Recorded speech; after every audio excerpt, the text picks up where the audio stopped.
Today from the global lane, cryptocurrency, a $40 trillion per year industry.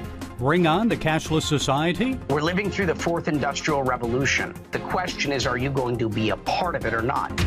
Biden's proposed tax increases, squishy Republicans, and some lessons from President Calvin Coolidge. What Coolidge shows is that austerity can be a good plan for the United States. Right-wing radicals in the U.S. military, domestic threat or myth from the left. I don't see radicalization in the ranks, but it's always good to stop and talk about it. And it's all right here on the global lane. Pushback against the West. During his visit to Beijing this week, Russian Foreign Minister Sergei Lavrov called on the Chinese government to join his country in lessening their dependence on the U.S. dollar. Lavrov suggests it would weaken the impact of Western economic sanctions against them. Meanwhile, the U.S. dollar strengthened a bit this week, but some investors worry it may eventually drop as a result of uncontrolled Washington spending and possible hyperinflation. Are digital currencies the answer? Joining us to provide some insights is cryptocurrency expert, founder of Blockchain Capital, Brock Pierce. Mr. Pierce was a child actor and former presidential candidate. He's a global pioneer in blockchain technology and online gaming. He's co-founder of the cryptocurrency Tether. Mr. Pierce, it's good to talk to you. So first, I'm sure many of our viewers know you from the Mighty Ducks, from First Kid. You've come a long way since those film days, so now you're known as the Bitcoin billionaire. Are you really a billionaire? And if so, how'd you do it? Well, I view life like a game of sorts. And I've gone into the options menu of life, and I've chosen my own adventure, and I measure my success in life by the impact I have. So a billionaire to me isn't someone with $1 billion, but it's someone who is focused on positively impacting the lives of 1 billion people. And so in that regard, I certainly feel like an aspirational one. And I know you do a lot of humanitarian work in Puerto Rico, but I want to talk to you today about cryptocurrencies. They've certainly taken off in value, popularity in recent years. So how likely is it, in your opinion, that we're in the final days of the dollar and hard currency, money that you can actually hold in your hand, being replaced by cryptocurrency? Well, technology is clearly changing the world. Things are definitely becoming digital, and money will be part of that change. And so we are at the late stage of capitalism, and we are watching, the writing is on the wall. There are some very real issues, and we will eventually have to pay the piper. And but it's not, this isn't the end of the dollar. I play for Team America. Therefore, I am supporting the dollar. I'm doing everything I possibly can to support our reserve status in the world because of the impact it has on our lives. The U.S. dollar is the foundation of our economy. It is the foundation of our nation. If something were to happen to the U.S. dollar's reserve status, it would have a major, major negative impact on all of our lives, businesses, and government. And so I'm doing everything I can. You mentioned that I co-founded Tether. That was an attempt at digitizing the U.S. dollar, giving it the same powers as Bitcoin, utilizing Bitcoin's technology that we call the blockchain. That digital dollar is doing over $100 billion a day in transactional volume, over $40 trillion a year. Over 70 governments in the world are testing pilot projects to use this concept to see if you can enhance your currencies at a central banking level with technology. China is a couple years ahead of the rest of the world with their Chinese digital yuan that is there to challenge the U.S. dollar's reserve status. And that's part of the reason I ran for president of the United States. It's part of the reason why I get up every day to inform our elected officials, because it is imperative that America stays at the forefront of innovation. We are it, and let's not lose it. In India, that country is close to banning all cryptocurrency. Your thoughts about that? Can we have it one day and then it's gone the next? Well, I don't think it's going to go anywhere, but governments can clearly legislate and pass laws and make rules. And we're living through the fourth industrial revolution. Change is the only constant in the universe. You can't stop change. The question is, are you going to be a part of it or not? The future is going to happen to you or with you. I think India is making a very bad decision for their future, and it will impact many lives. And I know why they're doing it.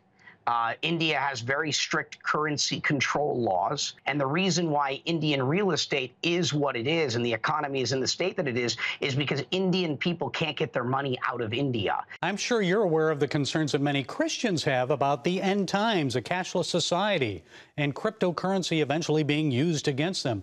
What do you say to allay their concerns? Well, I'm a man of faith. I'm a man of God. And I think that we're living through very challenging times. And how we transact and what we give power to matters. I'd say, where does value come from? Why does a dollar have value? Value comes from consensus, because two or more people agree that something has value, therefore it does. If you're the only person in the world that believes something has value, then it has sentimental value to you and you alone, which means that value comes from belief. Value comes from faith. This is the first time in human history where we have an opportunity to choose what we give value to, what we believe in. And so I pray that you stay conscious and you are aware and you choose those things that are on the side of goodness and love, because God is that. Okay, Brock Pierce, thanks for being with us, providing those insights today. We appreciate it. Thank you for having me.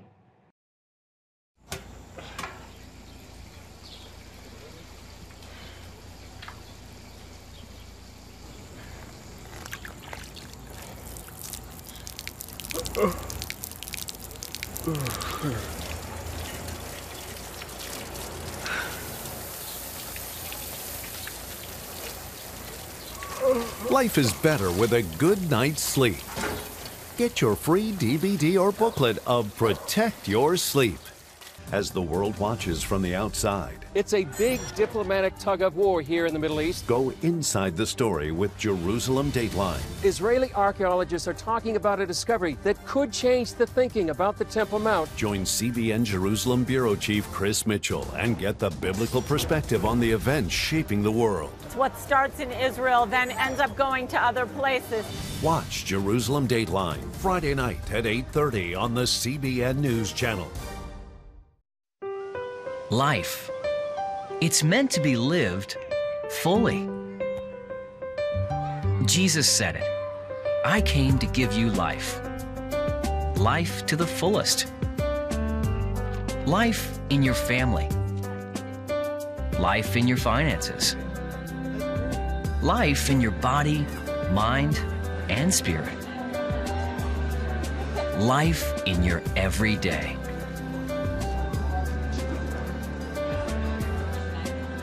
At CBN.com, we're taking what Jesus said seriously.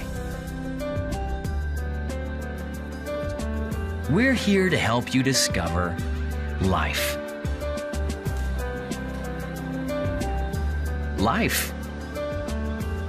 Live it fully. CBN.com.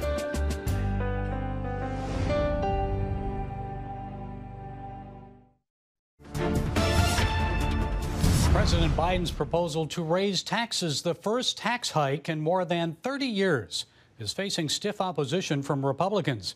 Biden wants to raise the corporate tax rate from 21% to 28%. He also wants to increase the capital gains tax and raise taxes on individuals and couples earning more than $400,000 per year. Will Republicans cave? Our next guest says the GOP needs to heed the lessons of former Republican President Calvin Coolidge. Amity Schles chairs the board of the Calvin Coolidge Presidential Foundation. She's author of 4 New York Times bestsellers, including the book Coolidge. Ms. Schles is co-editor of the newly updated autobiography of Calvin Coolidge. You point out that Coolidge reduced the World War I budget deficit while simultaneously cutting taxes. So what was the end result? The end result was tremendous prosperity. That's the wonderful thing about Calvin Coolidge. His period and his theories, they actually worked. The 20s did roar. It wasn't just a bubble in Jay Gatsby's champagne glass. What Coolidge shows is that austerity can be a good plan for the United States. What happened in the early 20s was similar to now. We'd come through a crisis, we'd overspent. That was World War I in that instance. Today it's COVID. And the government said, let's cut back so private sector can take over. And the private sector did take over. And in this autobiography, what you see is Coolidge's philosophy was good for other Americans because the private sector did help the recovery. It's the private sector that brings the recovery, not the stimulus. The country got to a happier place because of economic growth, including in terms of civil rights and racial equity. Very interesting story. Economics solves a lot for all Americans, white or black. Coolidge believed in limited government, but today it seems that government and our deficits are growing out of control. So how concerned are Republicans about that in 2021? And how likely are they to return to the ideas and policies of Calvin Coolidge? Well, let's put it this way. Margaret Thatcher did not come back until Britain had lived with the consequences of mushy conservatives. The conservatives in the UK were so mushy, you couldn't distinguish them from the Labour Party. The economy tanked, people had no jobs, there was misery, and there was scant economic opportunity. Then people looked for a strong conservative, and Margaret Thatcher was ready. It's sort of like that. I think today's Republicans don't really take the economy seriously enough. They think, well, I'll offer Democrat light. Well, that might sound all right in a prosperous period with a bubbly stock market, such as what we have now. But when the market crashes, someone has to speak up for sound budgets and, cleaning out the economy and making room, most importantly, for the private sector. Coolidge said that the chief ideal of the American people is idealism. We're not absorbed by material motives. So do you think Americans still believe that, or have we forgotten our ideals, what makes us unique as Americans? Well, they certainly believe in ideals because some solid ideals and some goofy ideals are immensely popular right now. Right. But maybe what's important is to return to those ideals that our framers had, which is what Coolidge did. Even if Coolidge was president in the 1920s, he really was a constitutional president. He lived, George Washington was near to him, and Lincoln actually was near to him as well. He felt fraternity with them. He felt a close connection. They weren't just these distant figures from another era. And what he saw in the framers, even though he rode in a car and used the telephone and gave conference calls, Coolidge was very modern, was that they are timeless and they can be near to us no matter how high tech we are or how physically removed we are from America's founding. So what's wonderful about Coolidge is he wasn't just a behavioralist economist. He understood that markets are made up of individuals. And individuals need freedom, and spiritual freedom is related to economic freedom. We're seeing an immigration crisis on our southern border right now. President Coolidge also faced immigration challenges. In May 1924, he signed the Johnson-Reed Immigration Act. So there is precedent for restricting immigration. What was his view? How do you think he'd suggest we deal with the issue today? Coolidge believed that restricted immigration was a good idea when the foreign population was huge relative to the native population. The foreign-born population was high then, as it is now. And he was not anti-foreigner or anti-immigrant. He was a great defender of minorities and indeed newcomers. He said, whether we came over in steerage 3 years ago or 3 centuries ago on the Mayflower, we're all in the same boat here. But he did understand that America needed sometimes quiet periods to absorb the immigrants it had already taken in, and he believed in the rule of law. So I think the lesson for us today is you can restrict immigration without being racist. And Coolidge was viewed as a progressive Republican. He certainly made a difference for blacks and Native Americans. What did he do for them? What can we learn from his example? Well, thank you for asking that question. There's a famous story regarding African Americans because a fellow member of the Republican Republican Party wrote to Coolidge in 1924 when Coolidge was running for president, said, well, a Black individual wants to run for office where I am. Not a good idea, wrote the individual. And Coolidge wrote back, I'm amazed you would even say that. African Americans served in World War I. African Americans are citizens. Of course they should run for office. Regarding Native Americans, which were a big issue then, Coolidge believed Native Americans should be integrated into society. He did not go in the direction of creating reservations and sovereign nations. He believed more in integration. And looking at the record of our sovereign Indian Native American groups and their reservations, we can say maybe he was right. The updated, expanded autobiography of Calvin Coolidge. Amity Schles, thank you for sharing insights from America's 30th president. Daddy? Yeah, buddy? How many nickels are in a dollar? There are 20 nickels in a dollar. How do birds fly? Does milk really make my bones stronger? Yeah. Daddy, when we die, will we go to heaven? Do you have the answer to life's biggest question? Call the 700 Club. We'll help you find answers to the important questions life brings your way. Watch breaking news, in-depth exclusive stories and programs from health to entertainment you won't find anywhere else. The CBN News Channel, a perspective you can trust. Enjoy credible news reporting from around the world. Discover inspiring programs and stories of hope, all in one place from a Christian perspective. The CBN News Channel, a perspective you can trust. To watch the CBN News Channel, download the app or visit cbnnewschannel.com.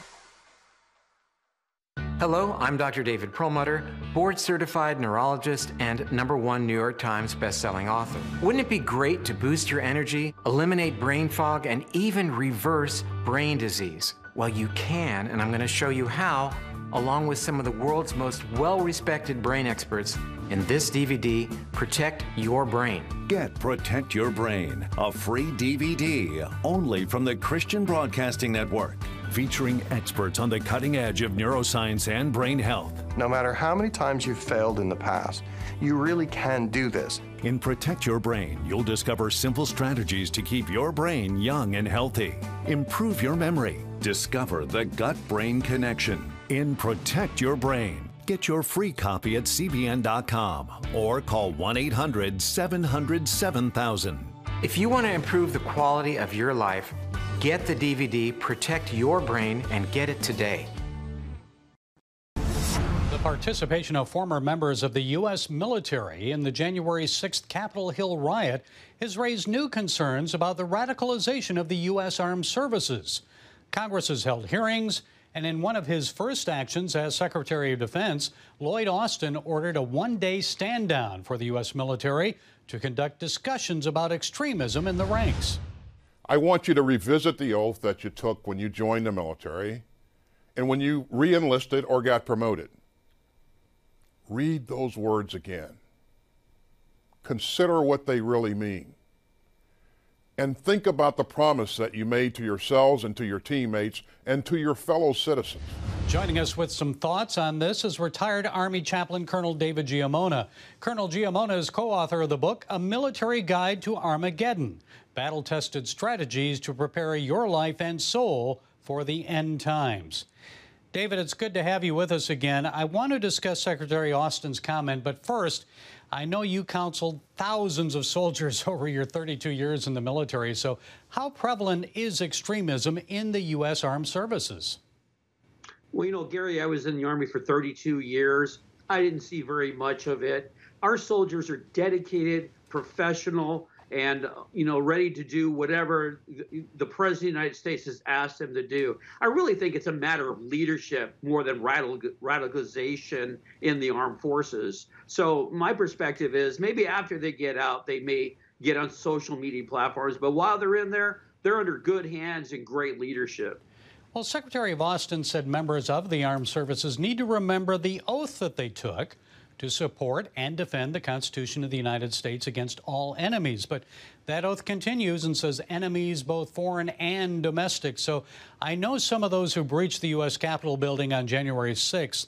I'm sure that they did so because they believed the domestic enemies part of that oath. They felt they were defending the U.S. Constitution from those who they believed, again, were not upholding the Constitution. So where does oath come into all of this? After all, some of those involved in the riot were so-called members of the militia group Oath Keepers. Right. Oath is an extremely important part. You know, when you raise your hand and to defend the Constitution, both foreign and domestic, you know, you're taking an oath before all of your officers and before your enlisted men, wherever you might be. And it's an extremely important part of what we do. And it really comes back down to leadership within the Army. I don't see radicalization in the ranks. Of course, I retired a couple of years ago, but I think it's after the fact that they might get radicalized. But while on active duty, I don't, think that really is a huge thing. But it's always good to stop and talk about it and find out exactly where you are, test your heart, test your mind. And being in the end times, as you know, there's a lot of tests that's going to come to our military and our civilian population during these days. I want to get into that a little more in just a moment, but how far, Colonel, do we go with encouraging informants? Do we create a bunch of Marines, soldiers, sailors, guardsmen that are ratting out their teammates? I guess potentially they could be informing on every little thought, comment that's made. What kind of impact would that possibly have on unit cohesion, effectiveness? Might it create distrust and division in the ranks? I think that's exactly right. You know, when you go to war, you're fighting with your buddies on the left and right of you.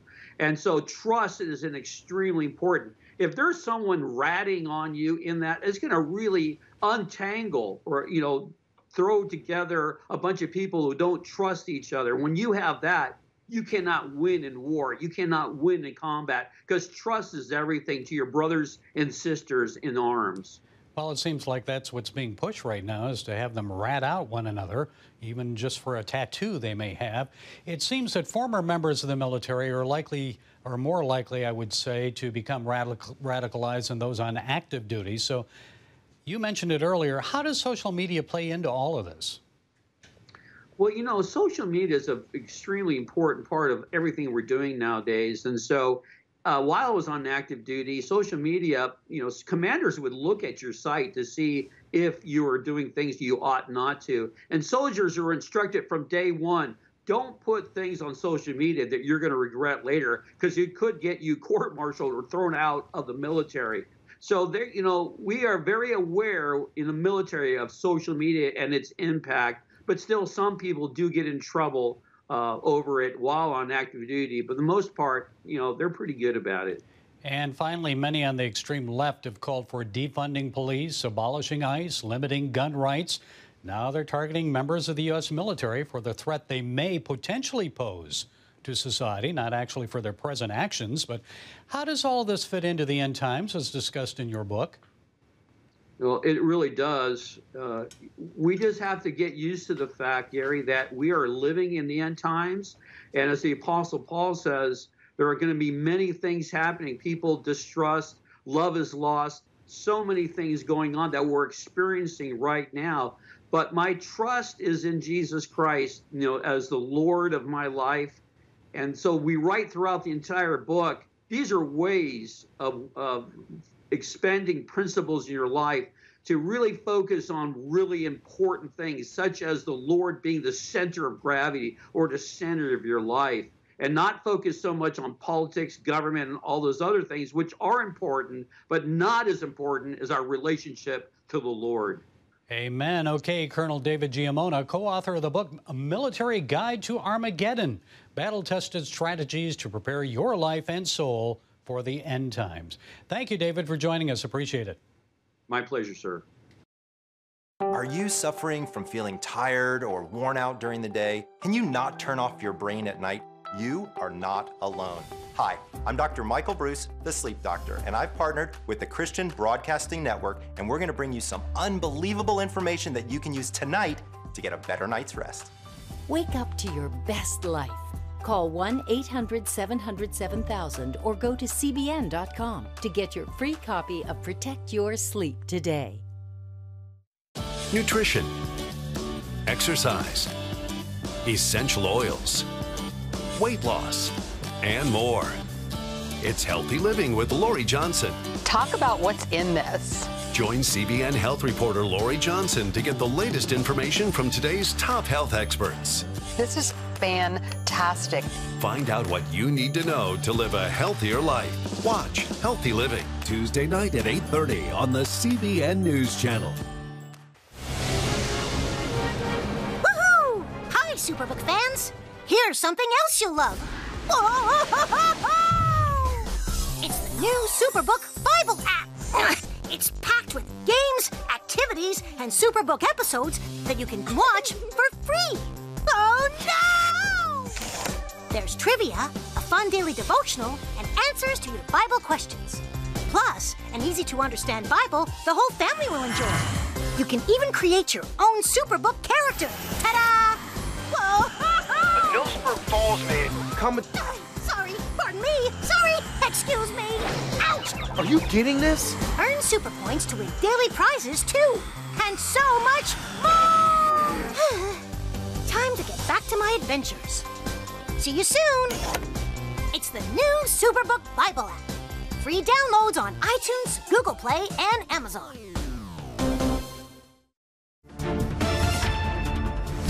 Yes, folks, Americans grieve with the families of victims of recent mass shootings in our country, in Atlanta and in Boulder, Colorado. But let's also be concerned for mass arrests and shootings that are continuing almost daily against protesters in Myanmar, the country also known as Burma. When the military coup against the elected Democratic leadership occurred last month, our brothers and sisters in Christ feared persecution against them would return. Guess what? It's back. The Burma Army has expanded its crackdown beyond Mandalay and Yangon. Once again, it's attacking minority states. 8,000 Karen ethnics, about half of them Christian, have been driven from their homes. Once again, they're on the run in the jungle. Here's David Eubank of the Free Burma Rangers. Somebody please stop the Burma Army. That's the number one need, is security and survival. That's number one. Now, number two is food. As they get displaced, they've got to eat. They can't go back and start their crops. They can't prepare for the next fields. They can't look after the animals. So the second is food. Third, once they're out and moving, maybe sharing one small stream, people get sick. And so they need medicine, shelter, that's tarps, school supplies, because they're going to keep trying to learn. So those are the main things. Yes, David, somebody please stop the Burma Army. So far, there's been little action from the free world. Last month, President Biden slapped sanctions against Myanmar's military leadership. But guess what? They're getting everything they need from neighboring China. It's time for the United States and its allies to get tough. China needs to pay a price for backing the Burmese military regime. So do other countries. Short of taking military action, the United States must put the word out. Join in sanctioning Myanmar and those who aid the illegitimate government. And if you continue to enable the regime in violating the human rights of Christians and others, then you have no business doing business with the United States. Period. Tough words followed by tough action. Well, that's it today from the Global Lane. Be sure to follow us on Facebook, iTunes, SoundCloud, YouTube, MeWe, Parler, and Twitter. And until next time, be blessed.